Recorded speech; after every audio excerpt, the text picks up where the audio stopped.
Kami rekening giro itu rekening tempat penampungan. Jadi tempat penampungan untuk fasilitas kredit yang cair.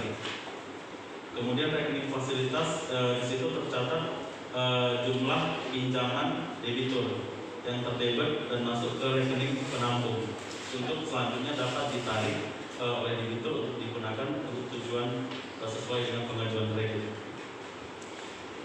Jika debitur membayar kredit, itu biasa masuk ke rekening yang mana? Itu masuk ke rekening penampung, rekening gironya.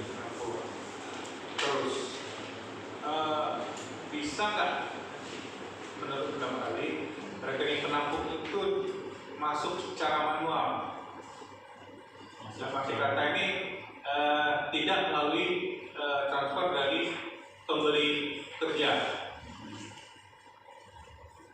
Setahu saya bisa, karena itu merupakan rekening giro ataupun jenis saving tabungan. Jadi kapanpun seorang nasabah atau debitur mau menyetorkan uang ke rekening giro tersebut itu bisa kapan saja. Saya. Terus dari audit yang saudara lakukan, tadi cara ahli mengatakan menggunakan salah satunya rekening koran. Bisa dijelaskan rekening koran itu terhadap transaksi apa sehingga terjadi selisih? Atau terdapat selisih nggak antara pinjaman yang diberikan pihak BJB dengan debitur mengembalikan pinjaman tersebut? Iya.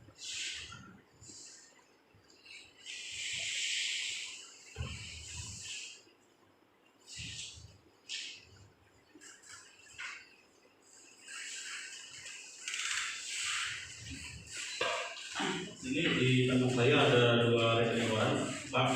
Satu rekening giro, satunya lagi rekening fasilitas kredit. Nah, di sini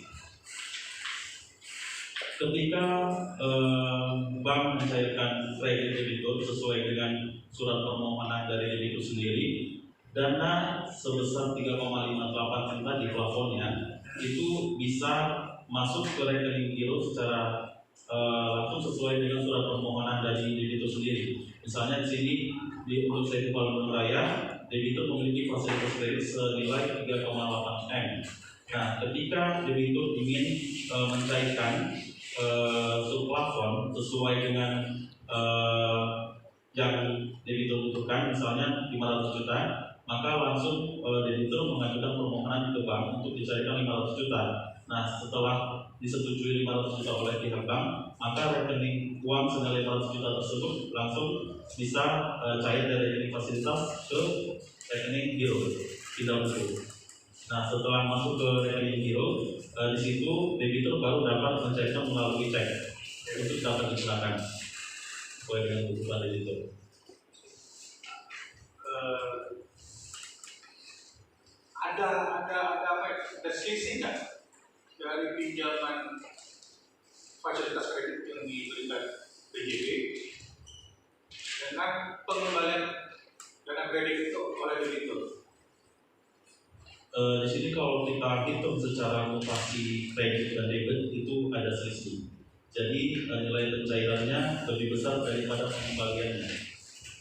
Pembelian kreditnya lebih besar, nilai pembelian kredit lebih besar daripada Pengembalian dan pembayaran pokoknya. Berapa nilainya?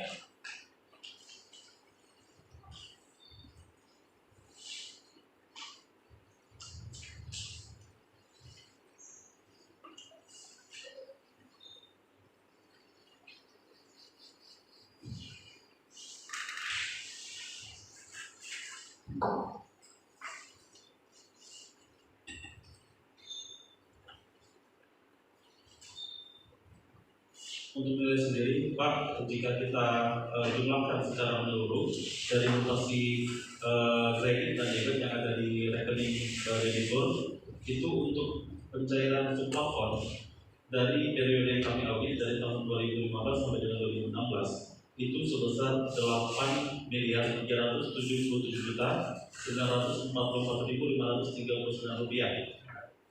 Itu total pencairan dari subplafon. yang diajukan oleh debitur. Kemudian untuk pengembalian dana yang disetorkan oleh debitur itu totalnya sebesar 4.594.419.189 rupiah. Itu khusus untuk CV Palmerun Raya. Nah, kemudian terjadi selisih setelah kami kurangi, maka muncul selisih sebesar 3.383.525.350 rupiah.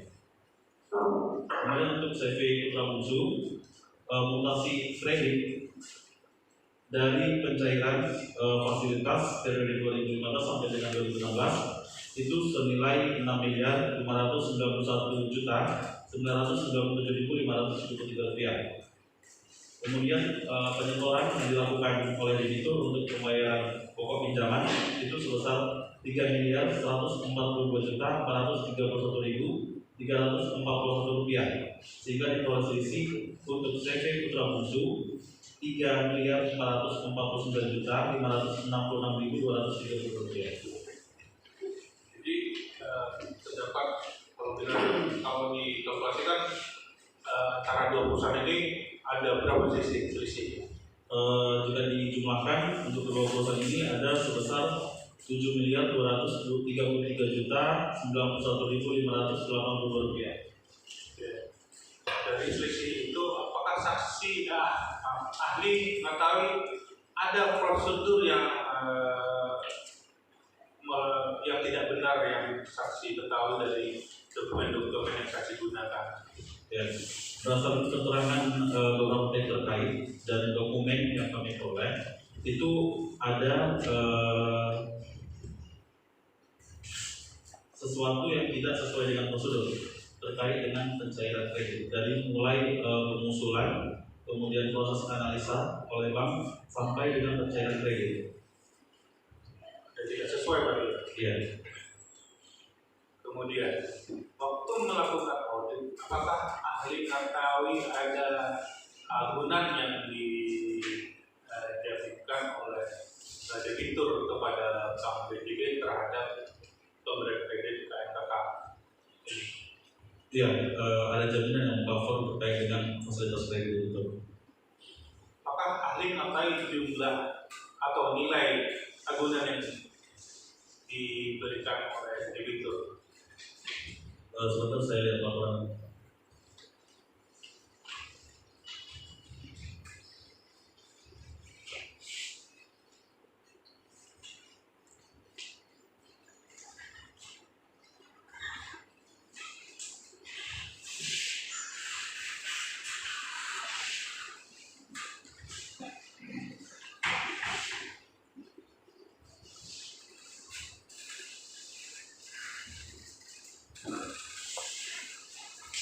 Jadi saya dapat sebutkan untuk jaminan yang mengcover fasilitas atas nama debitur CV Palmerun Raya senilai 3,8 M itu di-cover oleh jaminan SHM, kemudian di-cover juga oleh tambahan jaminan berupa tagihan kontrak. Apa? Tagihan kontrak. Tagihan kontrak. Ya. Jadi ada dua jenis sesuai dengan pedoman dari Bank BJB. Itu jaminan yang dapat mengcover untuk fasilitas KMKK. Itu ada jaminan kontrol dan jaminan non-kontrol. Di sini berdasarkan yang saya ketahui sesuai dengan pedoman yang diberikan oleh BJB, ini jaminan kontrol berupa fixed asset. Kemudian yang non-kontrol itu dapat berupa kontrak yang asli atau kopian sebagai jaminan bagi bank untuk menerima termin pembayaran atas kegiatan yang dilaksanakan oleh BOI dan pemberi kerja. Terhadap jaminan itu apabila dikaitkan dengan penghitungan saksi yang senilai 7 miliar tersebut, bagaimana? Apakah itu termasuk dengan jaminan atau di luar jaminan? Kalau untuk nilai kerugian negara sendiri itu di luar jaminan, kami tidak menghitung atau mengurangi berapa nilai jaminan. Sebabnya? Sebabnya itu bukan bagian dari item yang kami perhitungkan dalam metode kami untuk menghitung kerugian negara, karena itu kan merupakan jaminan yang masih melekat di bank. Jadi total kerugian negara terhadap pemberian fasilitas kredit PMK oleh pihak BJB kepada BP Gunung Saya, para belum bayar dan Provinsi berapa? Totalnya ya.